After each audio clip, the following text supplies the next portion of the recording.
Olá, tudo bem? Seja bem-vindo ao canal Meu Momento com Deus. Nessa ocasião nós teremos mais um estudo guiado, mais uma lição da Escola Sabatina. Vamos continuar dando passos rumo àquele grande dia. Enquanto Jesus não vem, a gente vai se relacionando com Ele por meio do estudo da Sua Palavra. Antes de nós conhecermos qual será o tema, deixa eu perguntar, você já é inscrito nesse canal? Ainda não? Considere se inscrever. Se você gosta de estudos da Bíblia, se você gosta de temas que tragam a reflexão e que elevem o espírito até o trono de Deus, você está no canal certo. E esse canal vai não apenas te proporcionar, mas será um auxílio positivo na tua jornada espiritual, tá bom? Depois que você se inscreveu, deixa o gostei, tá bom? Que assim vai não apenas fortalecer o canal, mas vai fazer com que a plataforma recomende os vídeos para outras pessoas. E assim a gente vai difundir o amor de Deus para todos, tá bom? Recados dados? Vamos fazer a nossa oração para conhecer o tema do estudo de hoje? Oremos então? Senhor Deus, estás nos céus, muito obrigado, Pai, por mais uma oportunidade de poder estudar a Tua Palavra. Que nessa ocasião, mais uma vez, o Teu Espírito possa vir falar poderosamente aos nossos corações, nos ensinar, nos admoestar, nos corrigir, nos disciplinar, nos trazer para perto da justiça que reside na pessoa de Jesus, fazer aquilo que preciso for para nos alcançar, Pai. Queremos pedir também o perdão dos nossos pecados. Nós somos gratos pelas bênçãos que o Senhor derrama sobre nós e pela oportunidade de estudar a Tua Palavra, que é concedida nessa ocasião a cada um de nós. Perdoa as nossas más escolhas, as nossas más decisões. Nós te pedimos isso unicamente porque confiamos pela fé nos méritos do Teu Filho amado, Jesus Cristo. Amém. Pois muito bem, vamos para o tema de segunda-feira. O tema é a consagração do primogênito. Eu separei aqui um ponto que vai servir como introdução. Logo em seguida a gente vai ler o contexto apresentado no estudo e os outros pontos que eu separei que vai não apenas norteando, mas vai agregando valor ao nosso estudo. Tá certo? O primeiro ponto diz assim, ó. O tempo prometido de redenção e libertação estava prestes a chegar. O povo precisava estar preparado. Ele precisava não apenas crer, mas agir de acordo com essa crença. Veja que os momentos finais da vida de escravidão estavam chegando ao fim. Muita coisa já tinha acontecido, muita coisa já tinha sido vivida. E quem sabe as pessoas estavam ali num êxtase de sair do Egito. Mas antes que isso viesse a acontecer, antes que eles tomassem posse da terra prometida, terra essa que tinha sido prometida aos antepassados, uma terra boa, ampla, uma terra fértil, uma terra que mana leite e mel, como é descrito no contexto bíblico, algumas coisas precisavam, podemos dizer assim, estar no seu devido lugar. E uma dessas coisas era a questão da consagração. Eles tinham passado ali por uma experiência bastante, podemos dizer assim, comovente. Eles realizaram o rito da Páscoa.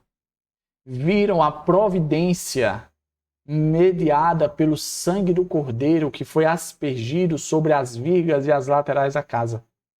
Viram ali, na extensão máxima, a providência salvadora de Deus, alcançando os seus filhos, os israelitas.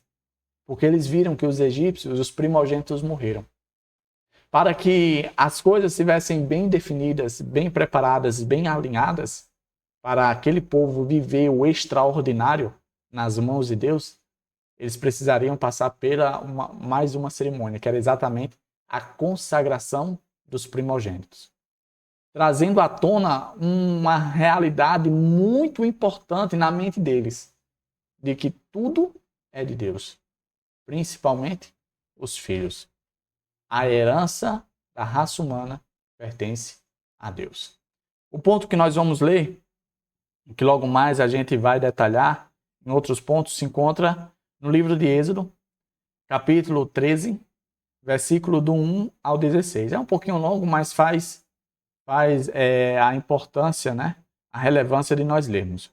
A partir do versículo 1 diz assim, ó. E disse o Senhor a Moisés, consagra a mim todos os primogênitos. O primeiro filho israelita me pertence, não somente entre os homens, mas também entre os animais. Então disse Moisés ao povo, comemorem esse dia em que vocês saíram do Egito. da terra da escravidão, porque o Senhor os tirou dali com mão poderosa. Não comam nada fermentado. Nesse dia do mês de Abibe, vocês estão saindo. Quando o Senhor os fizer entrar na terra dos cananeus, dos hititas, dos amorreus, dos heveus e dos jebuseus, terra que ele jurou aos seus antepassados que daria a vocês, terra onde mana leite e mel, vocês deverão celebrar esta cerimônia neste mesmo mês. Durante 7 dias, comam pão sem fermento. E no 7º dia, façam uma festa dedicada ao Senhor. Comam pão sem fermento durante os 7 dias. Não haja nada fermentado entre vocês, nem fermento algum dentro do seu território. Nesse dia, cada um dirá ao seu filho: assim faço pelo que o Senhor fez por mim quando saí do Egito.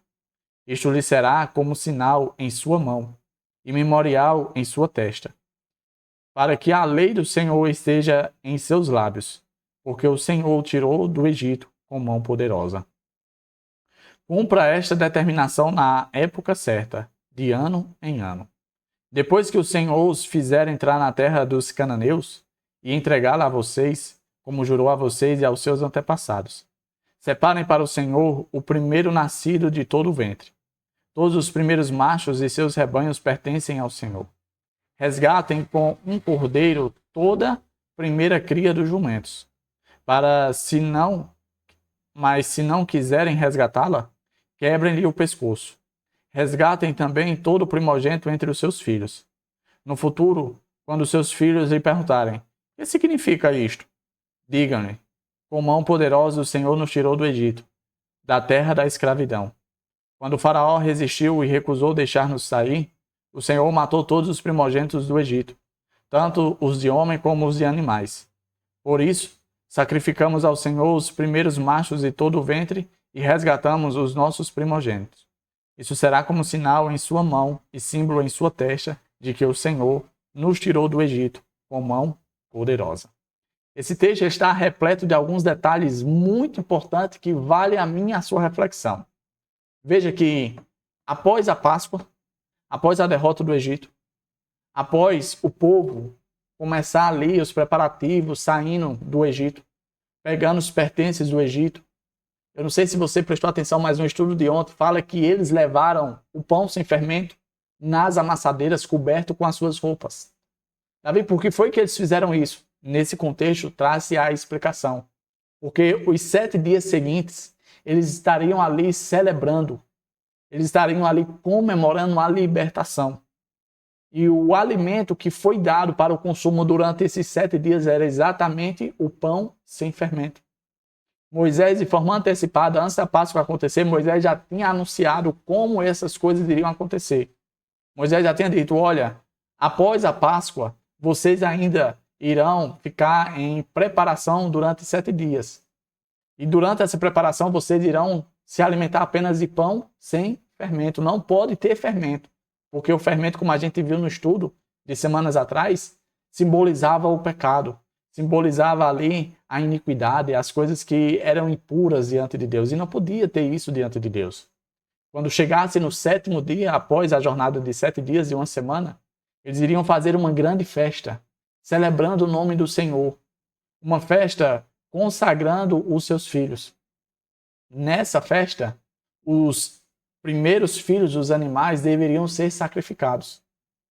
E esse sacrifício era importante, que era por meio desse sacrifício que os filhos dos homens, os primogênitos, seriam resgatados. Já viu o que significa esse resgate? É exatamente a salvação. Porque o cordeiro morreu, os filhos primogênitos estavam vivos, estavam salvos. Percebe como tem muitos detalhes ricos e importantes dentro desse contexto?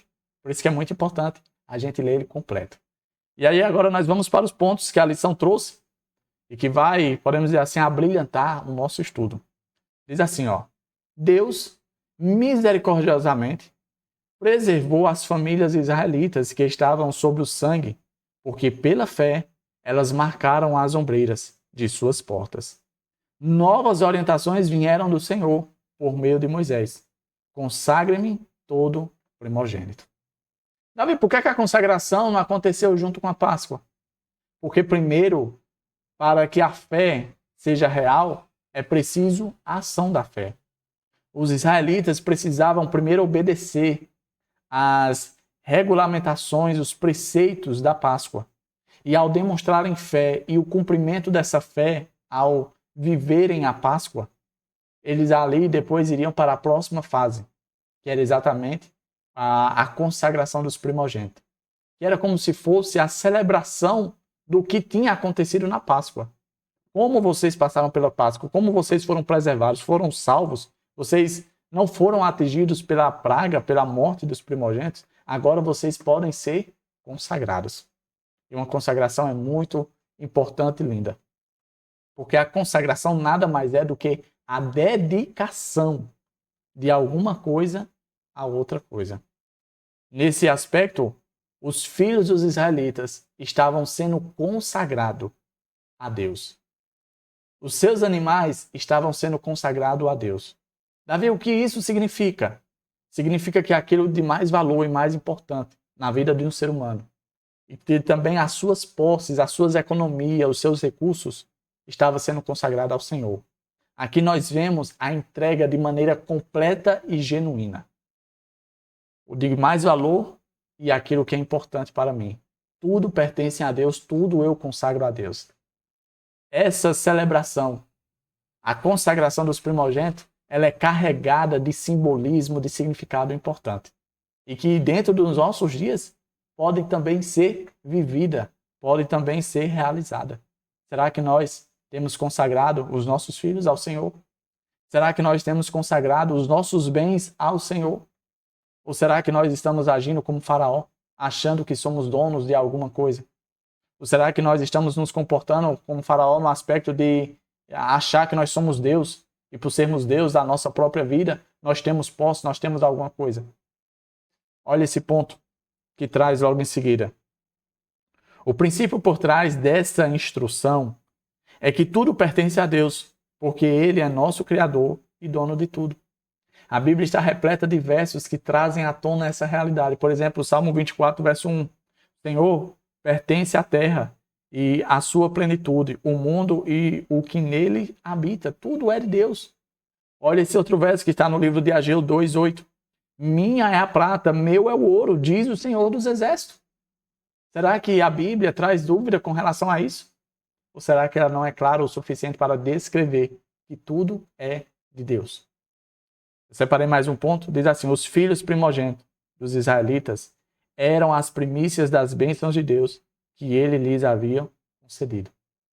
Quando nós analisamos o contexto ali de Israel, eles não tinham nada. Eles não eram ninguém. A única coisa de valor que eles tinham era exatamente os filhos. E se nós formos trazer para a nossa realidade também, nós vamos chegar à mesma conclusão. Qualquer pai de família, mãe, vai chegar a essa conclusão de que o que você tem de mais precioso são os seus filhos. Ou você não seria capaz de tudo pelos seus filhos? Com certeza sim. Por quê? Porque é o de mais precioso. E Deus estava pedindo e requerindo exatamente isso. Entregue para mim aquilo que você tem de mais precioso. A gente vê que o contexto de Israel não era diferente do nosso. O que a gente tem de mais precioso são exatamente a herança que o Senhor nos confiou. Os nossos filhos. E aí a gente avança aqui no estudo, diz assim o próximo ponto. Além disso, encontramos a ideia de redenção ou salvação. Os filhos primogênitos foram poupados da morte porque foram cobertos pelo sangue. Paulo, mais à frente, no livro de Colossenses 1,14, fala sobre isso, em que temos a redenção, a remissão dos pecados em Cristo Jesus. Porque o cordeiro foi sacrificado na noite pascual, era que os filhos, a herança do povo israelita, estava ali, viva, dando um ar da graça. Por quê? Porque alguém teve que morrer no lugar dos filhos primogênitos. Alguém foi o substituto. O outro contexto bíblico que traz à tona isso de maneira muito clara é ali o sacrifício de Isaac com Abraão. O menino perguntou: pai, cadê o cordeiro? Está faltando um cordeiro. E Abraão disse: o Senhor proverá. Quando Abraão ia descer o punhal sobre Isaac, O anjo freou, segurou a mão dele e disse: opa, calma, agora eu sei que você me teme, agora eu sei que você me obedece. Está ali o cordeiro.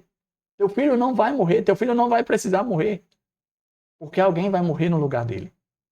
E esse alguém nada mais é do que a pessoa de Jesus Cristo.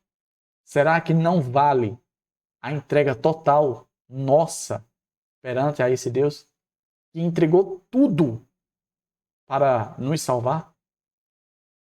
A entrega de Jesus na cruz do Calvário é a demonstração mais perfeita do amor de Deus por mim e por você. Por que nós estamos tão relutantes em nos entregarmos por completo a esse Deus que entregou o seu tudo em prol de mim e de você? Olha esse outro ponto, e é o último ponto do nosso estudo que eu separei. Diz assim, ó: Deus apresentou regulamentos sobre como essa dedicação deveria ocorrer, celebrando a liberdade da escravidão egípcia. Os israelitas deveriam sacrificar os animais, mas seus filhos deveriam ser resgatados. No finalzinho do contexto, Moisés traz à tona a esse princípio maravilhoso e lindo. Porque aqueles, no último dia dos 7 dias, eles teriam que comemorar e sacrificar os cordeiros e os animais. Porque alguém tinha que pagar o preço para que os filhos fossem resgatados.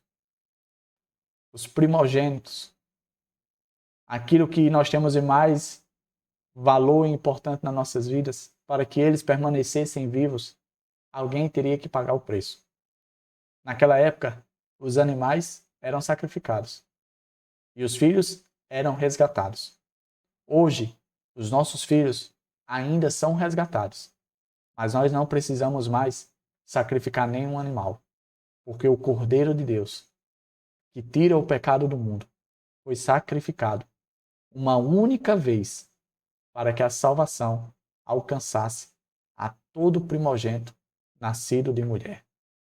E é dessa forma que a gente encerra o nosso estudo de hoje, estudando sobre o tema a consagração do primogênito, um tema riquíssimo, de muito valor, de muito conteúdo, de muito, podemos dizer assim, declaração de amor. Eu espero que da mesma forma que o Espírito de Deus falou ao meu coração, também tenha falado ao seu. Se você gostou do estudo, já deixa o seu gostei. Se você gosta de estudos como esse, já verifica se você está inscrito para que você não perca nenhum. E se possível, se você puder fazer com que esse canal venha a crescer mais e mais, recomenda para as pessoas, indica, manda o link, compartilha. Porque dessa forma, não somente eu, mas você também estará engajado no cumprimento da missão de pregar as boas novas do Evangelho. Tá bom? Foi muito bom estar aqui com você. Eu te espero aqui no dia seguinte, não falta. Vai ser maravilhoso estar com você mais uma vez estudando a Palavra de Deus. Até a próxima e tchau, tchau.